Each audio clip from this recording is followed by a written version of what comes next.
Expectation versus reality sa pag-aaral ng German language. Expectation, akala mo ang dali-dali lang niya. Akala mo lengguwahe lang siya na pag pumasok ka araw-araw, pag naipasa mo yung test, okay na.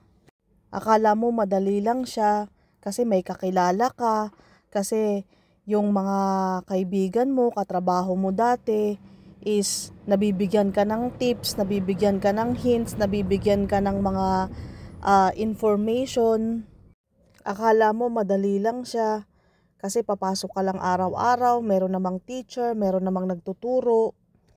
Akala mo madali lang siya kasi nakapagtrabaho ka na dati sa ibang bansa and natutunan mo naman yung lengguwahe dun sa bansa na yun.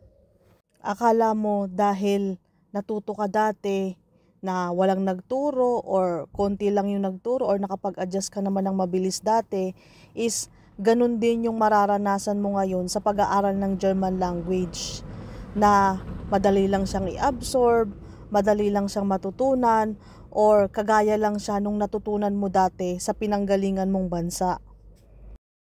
Ang reality sa pag-aaral ng German language ay kailangan mo siyang paghirapan. Kung gusto mong maging maganda yung trabaho mo, maging maganda yung kinabukasan mo, maging maganda yung buhay mo, mapunta ka sa magandang lugar, kailangan mo talaga siyang pagtrabahuhan. Kailangan mong paghirapan yung pag-aaral ng German language. Mahirap siya, oo, pero kayang-kaya mo siyang pag-aralan.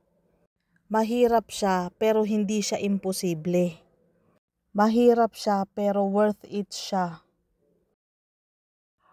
Isa pang expectation sa pag-aaral ng German language is akala mo pag naipasa mo na ang exam, okay na. Akala ng maraming tao na kapag naipasa mo na yung exam is ganun na lang kadali kapag ka nagtrabaho ka dito sa Germany. Karamihan pa nga mayayabang dun sa mga score na nakuha nila sa exam. Pinagmamalaki nila, 'di ba, na ang taas-taas ng score nila pero magkaiba ang exam, magkaiba ang reality. In reality, patuloy ka pa ring mag-aaral ng German language kahit na naipasa mo na ang exam, ang German language sa Pilipinas.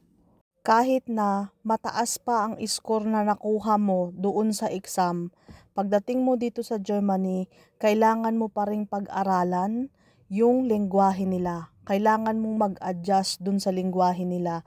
Kasi pagdating mo dito, sobrang bilis nilang magsalita, hindi mo naiintindihan, mahihirapan kang mag-respond, and madalas kung nasaan ka, may iba-iba silang tono or may iba-iba silang dialekto na madalas hindi itinuro doon sa eskwelahan. Lalo na sa trabaho, madalas yung natutunan natin sa eskwelahan is parang ABCD lang. Pero pagdating mo sa trabaho, ibang-iba siya. Parang yung pinag-aralan mo sa eskwelahan pang grade 1, pero nung nagtatrabaho ka na, is parang pang college na siya. Kaya kailangan mo pa ring patuloy na mag-aral, patuloy na i-develop yung language, patuloy na matuto doon sa lengguwahe nila, lalo na sa trabaho, para madali kang makapag-adjust at makapag-adapt, para magawa mo ng maayos yung trabaho mo, para maging effective nurse ka dito sa Germany.